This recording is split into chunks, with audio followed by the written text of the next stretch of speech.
spaghetti arms. Okay. Because I did look like that cowboy from Toy Story. But Woody. exactly. But now that I look back, I actually admire myself because I'm like, I should have taken advantage of that and been a model, but I didn't.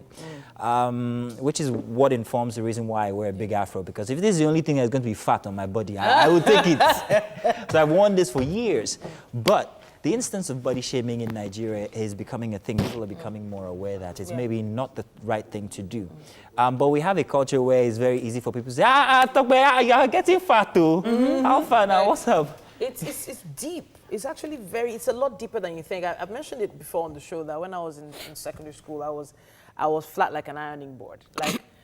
Yeah, exactly. That's what they used to tell me. And the truth is, I grew up with that mindset that there was nothing really interesting about me. So it kind of shapes how you think about yourself. It affects your self-esteem. Then parents as well, sometimes you hear them say, see his nose, or see his coconut head, or see his, you know, there are things that people grew up with, and so it now feels like body shaming is okay. It's a cultural thing, it's okay to do it. Exactly, and it is really, really wrong. Everybody, and not just in Nigeria, everybody does it, and it will not stop.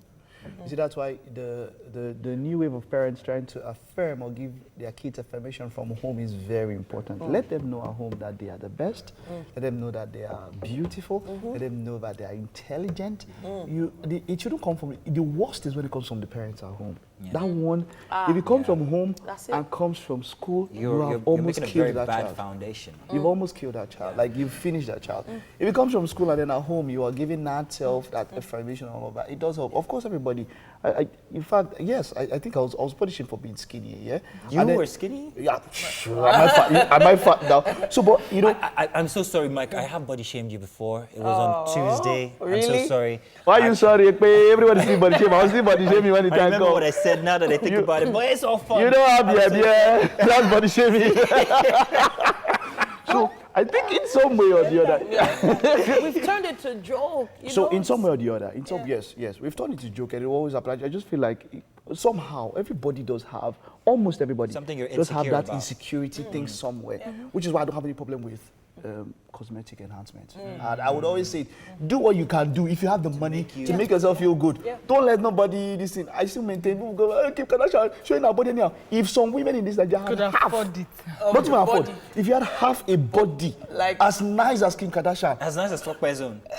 See, you will not wear shirt, you will not wear clothes and walk on it. I am telling you. You see, people talk about things. I say you cannot say something until you're in a situation. If my body was like, say, Anthony Joshua, you think I'm wearing his boxers are wearing? You see, it's true. No, really, Mazino, let's be serious. You had a body like Anthony Joshua. Why would you walk out? T-shirts on the show. Body haul. T-shirts come. Mazino, you wear singlet and come. And you say, camera, come here. I have a certain. This is very, very alien to Tope, because Tope has always been very sexy and everything. You see, that's why she's not talking. She's like, what are you guys talking about? But it's okay. Let us whine and vent. Let's whine and vent. But the fact is, it formed most of my entire wardrobe is based on the fact that I was body shamed as a teen. I'm very uncomfortable in short sleeves because I still think I have skinny arms. Oh my goodness. So I remember one time I came on with a jacket and then Tope took it off and said, you look better without the jacket. Just before we started, I put it back on. Like, no, I don't. Something beside you. You be like, no, you know the excuse. I'm cold. You don't say, they see my skinny arms. You know, it's so weird that, I never used to wear trousers that were hugged my legs. I always used to wear flared trousers in the beginning. Why? Because someone once told me I had chicken ankles. And till now, I feel like my ankles are still so... I know they're slim. My ankles are slim compared to the rest of my body. But I still feel like, man, these are my ankles. I even wear high-top trainers to cover them. Like till now. So it is something that if you don't have a high level of self-esteem, you might not be able to get past it. Fact. Very fact. But I have to say something. So the thing is that when people body shame me, she has body shamed me too. If you see, she has had my legs too. But you see, that will not make me wear those sexy joggers and all that. What do you have to say? We know it's weird for you because you have It's funny. I grew up with a lot of insecurities, like a lot of insecurities. All through my secondary school, I was insecure about a lot of things. What could you have been insecure about? A lot of things. I was very insecure. I remember up until my second year in uni when I won a beauty pageant. I didn't even understand why I won the pageant because like I thought everybody else was better than me. And then I think in 2015, 2016, when I started living in Lagos, I was very unconscious about myself. Like as far as I was concerned, there was nothing attractive and nothing beautiful. You gotta be kidding me. I'm very serious. Yeah, I was very insecure about my entire appearance.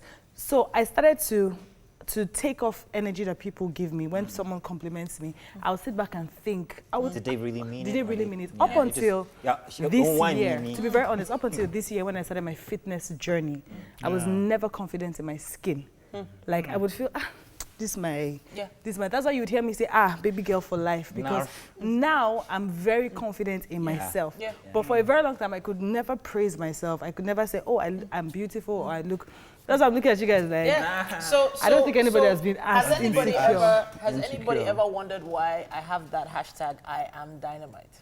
No, tell I us. had to actually affirm Yeah, go larger than myself life anyway. that I am, I'm gonna explode into my dreams are gonna explode and they're gonna become real, and that was something I had to consciously do because I just felt like an ugly duckling. I never felt like there was anything more, like beautiful. Like Let me tell you, some other way to help handle it is knowing that almost everybody, maybe everybody, has something they fight with. Yes. If you have that thing in mind, maybe you feel pity for those that come up on social media and try to body shame people. And that's why when you see some celebrities or all that clap back, I know some celebs that when they get this, they'll get the person's picture and put it up, and everybody roast the person for measure, which is good sometimes. Sometimes you give, say, for any boss that's giving, boss is I'm gonna expected. give you a boost. But I'm my wary point, of. yeah, but my I'm point is wary that of most of the times when I got to the point whereby, of course, we are TV personalities, so people tend to scrutinize almost everything about us.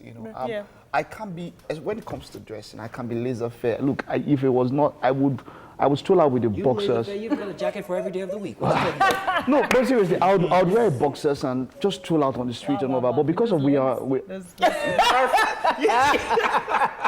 But I'm telling people I was still out. wary of are the kind of people whom the first thing they say when they see you is something about what you look like or something that, like, your belly is coming out, don't you? Or stuff like But I've got to the point where I don't really feel those things again. I don't like that kind of I don't. But like most of the times I'll make a joke about it, find something about you and I'll just keep a straight face. Because you see, let's be serious, they will continue. I've come to the point whereby it's like it just bounces off. So in that way, what happens is that your times is bad because sometimes compliments don't also get to me. Because I don't allow what people say affect me so much. Let me say this, beautiful, Titi, you are beautiful, astonishing, you're great. You have no idea. Benny, Tope, you are perfect. off your mic. Nice one. And Mike, this on a break. This was something. Tell me you want it. Shut up. Come on, it. Do this for you now. Both of you are too hot. Oh, thank Nice. you. Nice one. We'll do a break. Do stay tuned. Wake up, Nigeria. First hour. We'll be right back.